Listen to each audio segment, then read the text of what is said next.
What if I told you that one of the most powerful nations on Earth, known for its global ambitions, trillion-dollar projects, and fierce diplomacy, chose silence when the world expected it to roar, while missiles were launched, alliances tested, and the world braced for a wider war?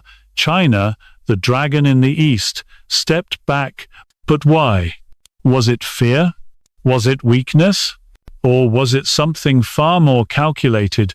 In this video, we're going to break down the hidden strategy behind China's decision to back off during the Iran-Israel conflict, just when everyone thought it would take a stand. You'll discover how silence can be louder than action, and how stepping back can be the most powerful move in a global chess game. This isn't just about war. It's about understanding how superpowers think, act, and win without ever pulling the trigger.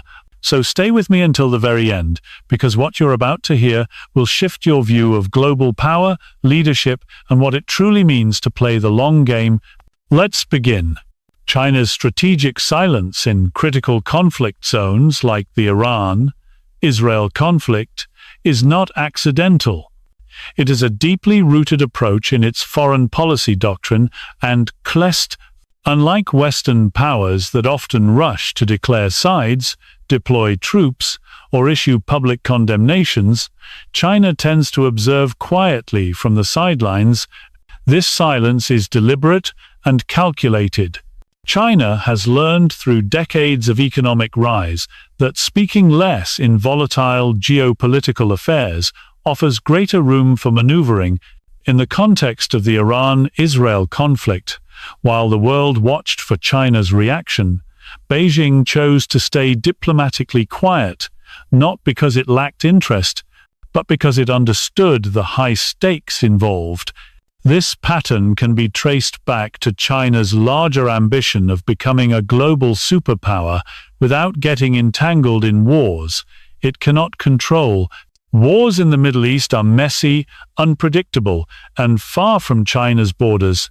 While China has strong economic ties with Iran, especially in oil and infrastructure, and growing business links with Israel in technology and agriculture, it refuses to put those relationships at risk by choosing sides in a military conflict. Instead of stepping into the battlefield or even issuing strong public statements, China leans into its long-standing policy of non-interference. This allows it to maintain access, trade, and influence with both sides simultaneously. Moreover, China has observed how American interventionism in the Middle East has backfired over the years. The US has spent trillions in wars that have only led to regional instability, damaged its global image, and drained its economy. China, on the other hand, believes in letting others bleed while it builds. When the Iran-Israel conflict intensified, stepping in could have triggered diplomatic backlash, threatened global oil routes, and possibly invited direct confrontation with Western powers. That's a price China is not willing to pay, especially when its economy is already under pressure from internal challenges and an intensifying rivalry with the United States. China's silence is not a sign of indecision or weakness. It is a strategic pause. A nation like China, obsessed with long-term outcomes, often finds more power in restraint than in reaction. Remaining quiet allows China to avoid commitments it may later regret and to enter conversations from a position of leverage once the dust settles. China's relationship with Iran is built on decades of economic and energy cooperation. But when the stakes rise into the realm of war, Beijing reverts to prioritizing economic stability over ideological loyalty. Supporting Iran militarily or even diplomatically in the heat of a direct conflict with Israel would endanger China's delicate position as a global economic powerhouse. At its core, China's foreign policy is driven by pragmatic national interest, not emotional or ideological alignment.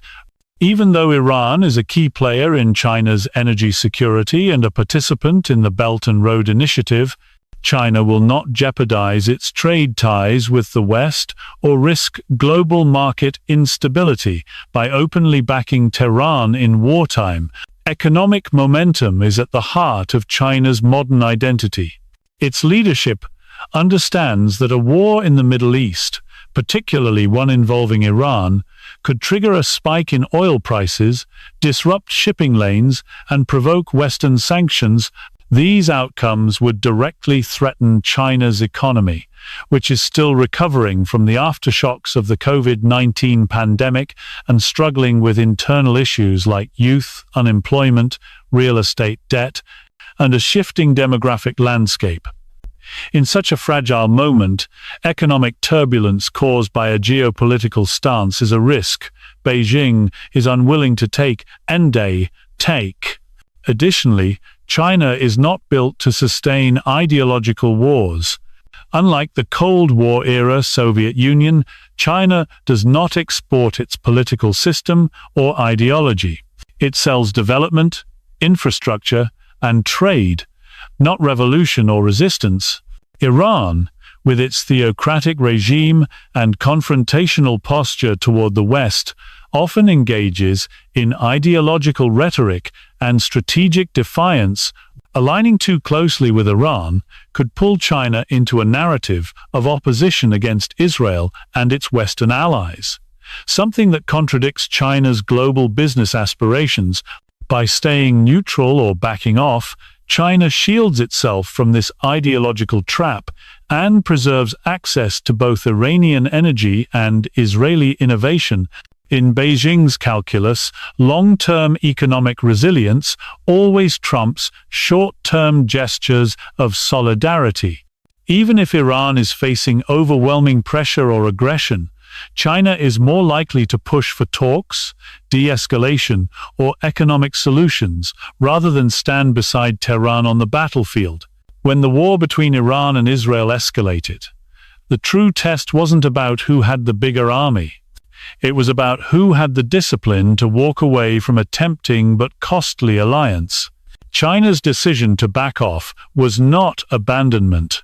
It was preservation of its broader, richer, and more interconnected economic ambitions. China has spent decades crafting its image as a responsible, neutral global power, and this branding has become a cornerstone of its international strategy.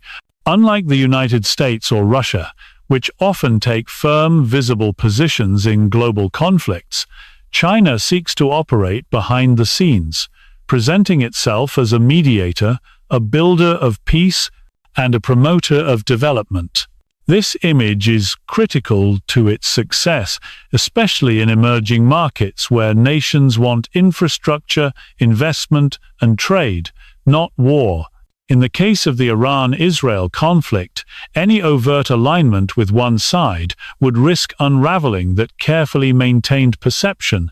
For China, perception is power, and global trust is currency. By choosing not to involve itself directly or vocally in the Iran-Israel conflict, China reinforces its identity as a power that avoids unnecessary confrontation. The global community, especially in Africa, South America, and Southeast Asia, views China not just as an economic giant, but as a country that doesn't meddle in the internal affairs of others. That reputation is crucial for gaining long-term influence without triggering the fear or resistance that traditional imperial powers have historically generated. Were China to side explicitly with Iran, especially in a war that could escalate regionally, it would risk losing the trust of many nations that depend on its neutrality to maintain balance in their own foreign policy strategies. Moreover, China has worked tirelessly to distinguish its global rise from the West's approach, where Western nations often project military power to protect their interests. China leans into economic diplomacy, soft power, and large-scale trade projects. Its silence during high-tension conflicts like the Iran-Israel conflict is part of a broader effort to avoid looking like an aggressor or an opportunist. Beijing understands that joining any armed bloc could invite criticism, reduce foreign cooperation, and diminish its ability to strike trade deals across opposing camps. A neutral image allows China to talk to Israel about technology one day and negotiate oil imports with Iran the next. This strategic neutrality is also important for domestic consumption. The Chinese government needs to assure its population that it is maintaining stability, ensuring economic growth, and keeping the nation out of risky foreign entanglements. War is unpredictable, and public sentiment can turn quickly if the government appears to be gambling with the country's future. By backing off when tensions rose, China preserved its image as a calm, wise player on the world stage, one that is above chaos, not consumed by it. One of the primary reasons China backed off during the Iran-Israel conflict is the looming threat of economic retaliation, particularly from the United States. At this stage in global affairs, the battlefield is not just defined by missiles and tanks, but by sanctions, trade restrictions, and financial warfare. China is already locked in a tense economic rivalry with the US, marked by tariffs, technology bans, and growing mistrust.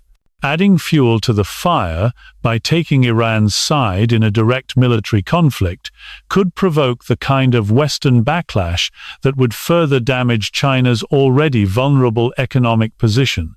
Beijing understands that economic warfare from the West can be more destructive than any traditional war in the region. Iran, being under heavy US sanctions, is already a high-risk partner. If China were to overtly support Iran during a conflict with Israel, it could become subject to secondary sanctions, measures that target countries and companies doing business with entities blacklisted by the US government. These sanctions can limit access to global banking systems, disrupt supply chains, and isolate Chinese firms from critical international markets.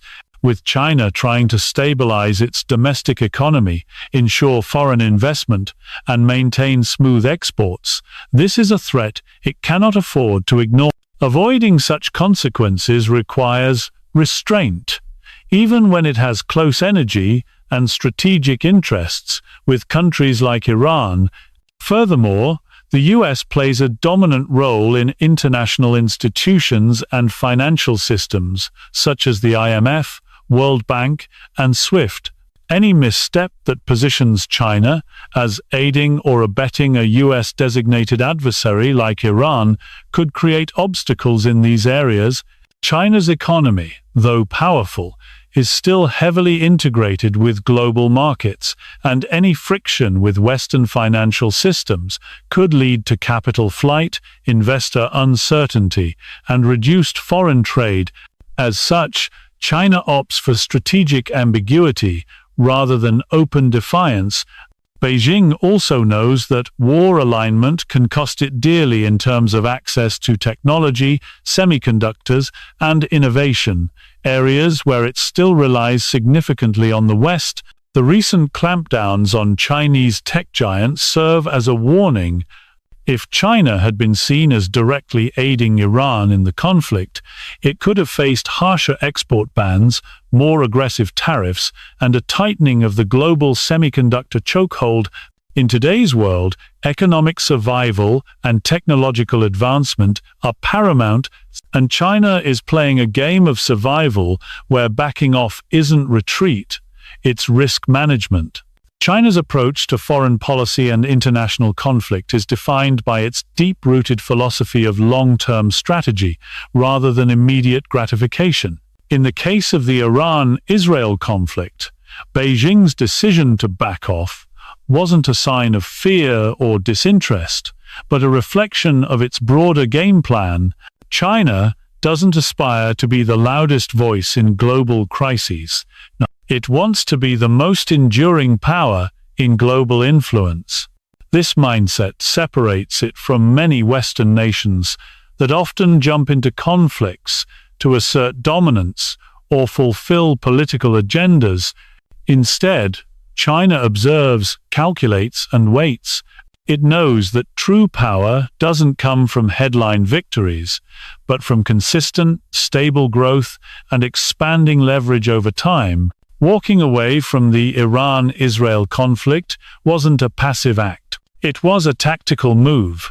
China understands that wars are not just won on battlefields, but in boardrooms, supply chains, and long-term influence. Aligning with Iran at a time of direct conflict with Israel could have provided short-term geopolitical excitement, but it would have risked alienating many of China's partners and customers.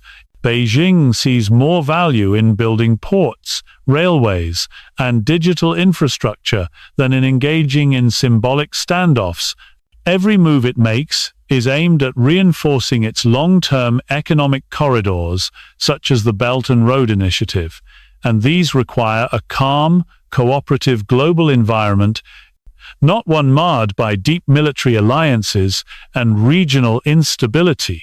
China also knows that power lies in being the preferred partner when the smoke clears.